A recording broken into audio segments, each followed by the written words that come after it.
Isa lang ang masasabi ko, mahirap talaga intindihin ang kilos ng gobyerno kung bakit may mga taong nakukulong ngayon kasi siyempre sila yung nasa kapangyarihan. Which is totoo yun mga kababayan po natin. Sila yung nasa kapangyarihan. Magandang araw at yan po yung ating pag-uusapan at yung pagpapakalat ng propaganda mismo ng nasa Malacanang. At iisa lang yung linya ng propaganda ngayon ng nasa Malacanang, grupo mga kaliwat komunista at ang kanilang mga trolls, mainstream media at the same time, itong mga kongresista na sila po yung mga napangalanan na tumanggap ng mali-malitang pera at involved po sa corruption sa flood control project. Yan po yung ating pag-uusapan at kung bago lang po kayo, huwag kalimutan i-like ang video ito. Malinaw po mga kababayan na halos ng mga pinapakulo ngayon na nakaupo sa pwesto ay ang mga nagsasalita against corruption. Kita nyo naman yung napakaingay po na si Congressman Kiko Varsaga. Tatakbo ulit. Mukhang matatalo sila. Senator Marcolita, Jingo Estrada, at itong si Senator Bato na ginamitan po ng ICC warrant of arrest kahit hindi po tayo miyembro ay sadyang pinapatahimik po nila. And itong ginagawa ngayon kay BP Sara. Nasabi nga ni Mayor Baste, talagang gusto nilang hadlangan yung pagtakbo ni Vice President Sara sa 2028. May mga humarap na ng mga testigo.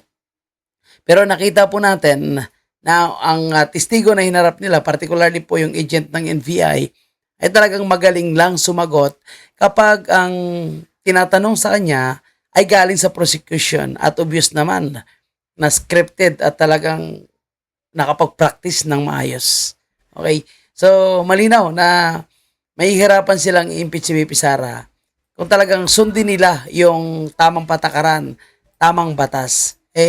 Yung nangyayari ngayon sa atin is binding talo, kahit yung mga ordinaryong tao ay mukhang wala na ring tiwala sa magiging proseso na mangyayari.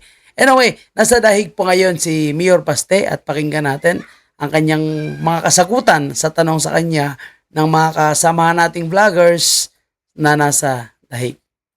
Kung sino yung hindi sumunod sa kanila o ayaw sumunod sa kanila, paparusahan talaga nila yan. Tama. Para hindi na humaba yung usapan, it's because they're in power and those that oppose them, they will do everything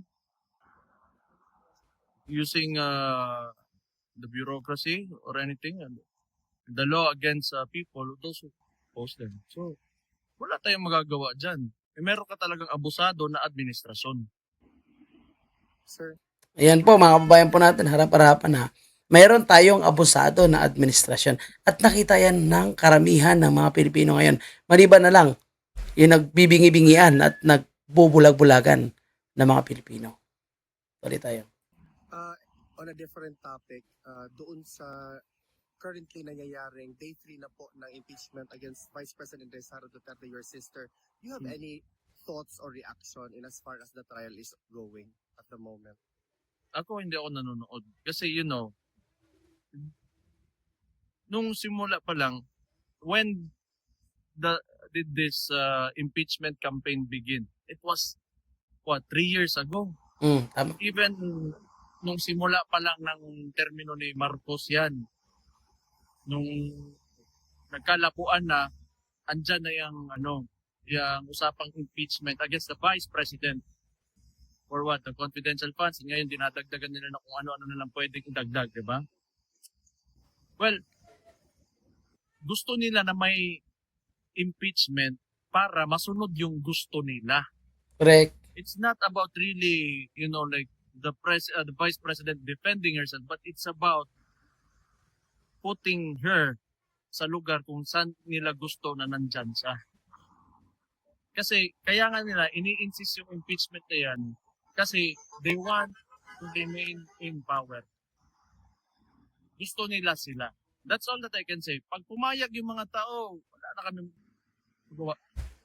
So ano po yung reaction ninyo doon sa bago-bago lang na natapos ng INC rally, na nagpakita talaga ng suporta ang mga Pilipino, na-extend pa siya for 3 days in as far as airing their concerns to what's happening to our country. Muli ka yung pangutan namin. Okay, Ano po yung reaction niyo, sir, doon sa INC, INC rally? hindi ko alam. Wala akong, hindi naman ako involved nun. And hindi naman nakuha nila yung main objective nila. It was to deter the administration from taking Dante Marcoleta. So I do not know. Sir, I have no comment. Sir, marami pong mga kababayan natin ang nagsasabi na in the event, sana hindi po mangyari na ma-impeach nila si Vice President Duterte, there will be another Duterte that will be running for the presidency. What's your reaction to the clamor of the people that your names and also that of Congressman Pulong are surfacing?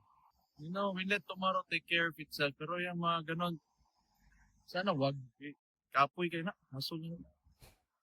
Sir, lastly, on a different matter, pinayagan po ng trial chamber na ang prosecution mag-go through sa mga possession ng papa mo upon his arrival here during his surrender. What's your reaction to that, sir? Kung siya na makita, may dala akong papa. Yung brief. Utang ina mo, ano sila, laing makita. Diha. Sir, just to conclude, do you have a message to the Filipinos? Well, probably, balik na tayo sa impeachment because that's the biggest issue now. Kung papayag kayo, wala akong problema sa amin. Tingin nyo, wala talagang silbi ang konstitusyon natin. Wala kami magawa.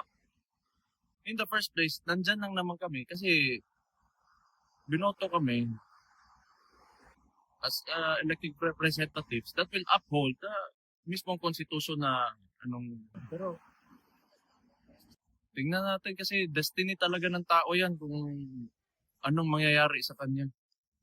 Pero yung masasabi ko lang talaga, ginawa nila yung impeachment na the entire campaign for 3 years talaga nilang pinagsikapan ng administrasyon yan kasi gusto nila sila pa rin. And they are preventing Vice President Inday Sara Duterte to run for the 2028 elections. Yan talaga. So, yan naman talaga yung pinaka-purpose yan, mga bayan po natin. Gusto nila matanggal, gusto nila ma-impeach yung ating Vice Presidente para hindi makapagtakbo yung ating Vice President pagdating ng 2028. Kasi ang kanilang kinakatakutan ay talagang makukulong sila. Diyang si Marcos at ang kanyang mga cabinet secretaries, di ba? Na di umano, allegedly, ay nakatanggap ng mali-malitang pera. Nakatanggap ng delivery. Yan sila takot. So, takot na takot sila. At kahit yung mga miyembro ng prosecutors, may mga pinagtatakpan po sila at mayroon po silang sikreto na ayaw nila mabunyag kung sakaling maupo ang ating Vice Presidente. Diba? Kaya talagang gumagawa po sila ng paraan na gusto nila itong tanggalin. So yung paiwating nga ni Mayor Baste na depende sa tao kung papayagan ba ng tao, kung papayagan ba natin na kumbaga yung batas ay hindi na nasusunod. Sinabi nga ni Mayor Baste, nandiyan lang naman sila dahil binoto sila ng taong bayan. At destiny pa rin, naniniwala pa rin si Mayor Baste sa kapalaran. Kung magiging kapalaran talaga ng Pilipinas na Duterte pa rin yung maupo, kung kapalaran talaga ni VP Sara na siya ay ma-impeach, so naniniwala si Mayor Baste sa kapalaran. Pero ako naniniwala ko na kapalaran po ni Vice President Sara na maging presidente sa 2028. Dahil sa nakikita ko, kahit anong ginagawa nilang paninira, hindi po sila nagtatagumpay. Ang paninira, usaping paninira, mga kabayan po natin. Puntahan natin puntahan natin itong si Claire Castro. Kitang-kita natin na iisa lang ang kanilang propaganda. Hindi lang yung Malacanang, pati na rin po yung mga makakaliwa, yung mga miyembro ng prosecutors, mga kongresista na pumabor o pumirma sa impeachment ni Vice President Sara. Iisa lang yung kanilang nagiging pronouncement. Kung talagang walang kasalanan si VP Sara, humarap siya paulit-ulit at gusto nilang itanim sa isipan ng taong bayan na yung conditional na sinabi ni BP Sara na inaakusahan nilang pagbabanta ay gusto nilang gawing krimen na. Gusto nilang gagawing nangyari o makatotohanan na yung sinabi ni BP Sara. Tandaan natin, kapag may nangyari sa kanya. So, ibig sabihin, hindi sila dapat matakot. Kasi kung wala naman nangyari, wala rin mangyayari sa kanila. And now, wala nga silang may present na witness nila na matino. Yung NBI nila, bistado naman na one-sided lang yung investigation at hindi inimbestigahan yung kabuang live stream kundi kumuha lang ng short clip. Kumbaga, splice video pa rin ang ginamit as evidence laban kay Vice President Sara. Ito pakinggan nyo si Claire Castro kung gaano ito kasinungaling. Kaya ang taong bayan lalo nagagalit dito. Kaya kung may kumuyog man sa kanya sa ibang bansa or sa Canada, hindi niya masisisi ang taong bayan o yung mga kababayan nating OFW. Kasi sa paginagagawa niya sa araw-araw na pagharap niya diyan sa media sa Malacanang, galit yung tinatanim niya. Galit mula sa taong bayan. Pakinggan nyo to. Unang-una po, hindi naman po talaga dapat ma-question ang sitwasyon po ng NBI. Dahil alam po natin ang NBI, kahit wala pa pong pagbabanta, ang Vice Siyempre, protektahan nyo po yan kasi pinoprotektahan din po kayo. Presidente ay under na po ito ng DOJ. At ang DOJ po ay parte ng ehekutibo. Diba, sumagot siya. Kasi nagets ni Claire Castro kung anong ibig sabihin pala ni Attorney Narvasa nung tinanong niya kung sino yung pinakataas ng NBI.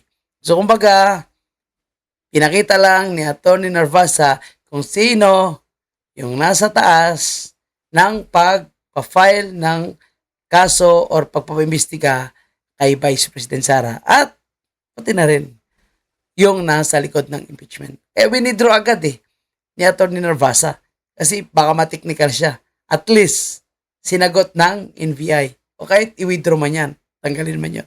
Ang galing ng abogado. Kasi Claire Castro, nag-react ka. Para ipakita at nag-insinuate na may kinalaman ng Pangulo sa pag-iimbestigang ito ay ang pinakamababa siguro Di ba? Tinamaan sila. klase ng argumento. Winidraw na nga, di ba? So bakit kayo nasasaktan? Sinabi ba ni na kung sino yung nag-utos at kung sino nasa likod sa mga imbestiga or impeachment na ito?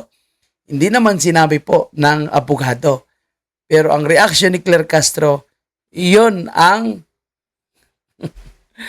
yun ang nangyari. Ang NBI po ay may sariling mandato.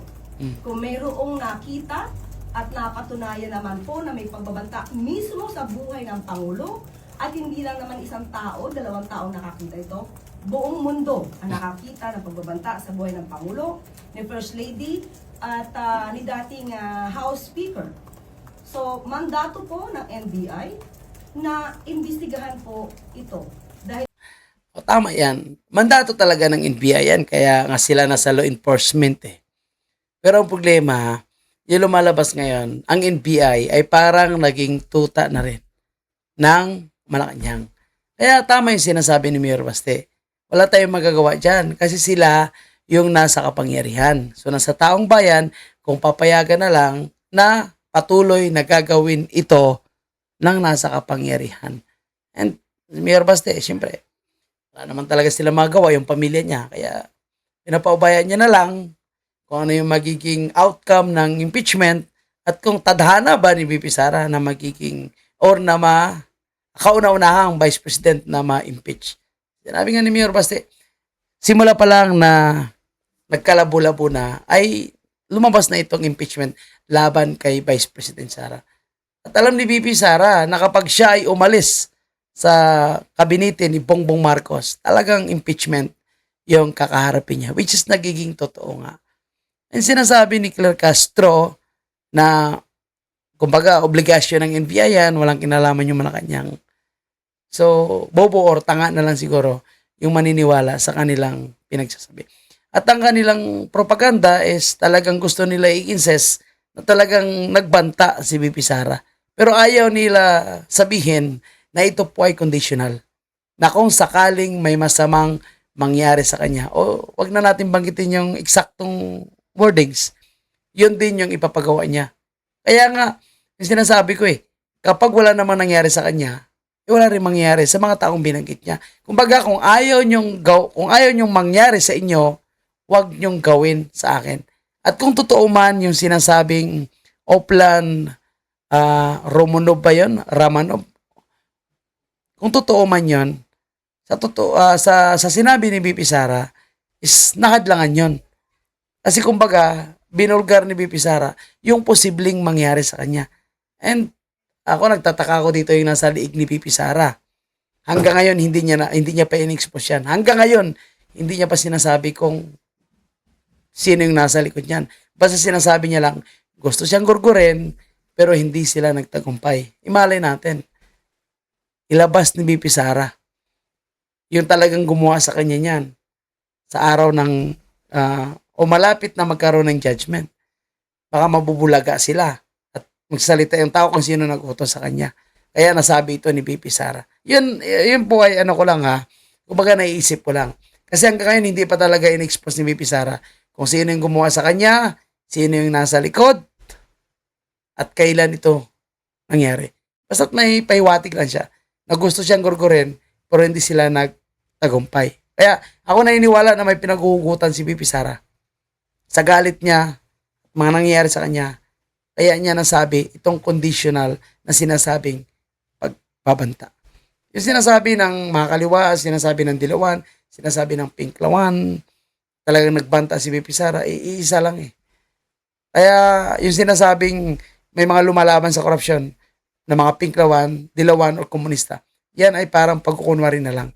Pero ngayon kaisa na po sila para sa akin ng nasa Malacanang para pabagsakin po yung kaalyado at Duterte mismo. So, abangan natin yung mga sunod na update mga kababayan po natin.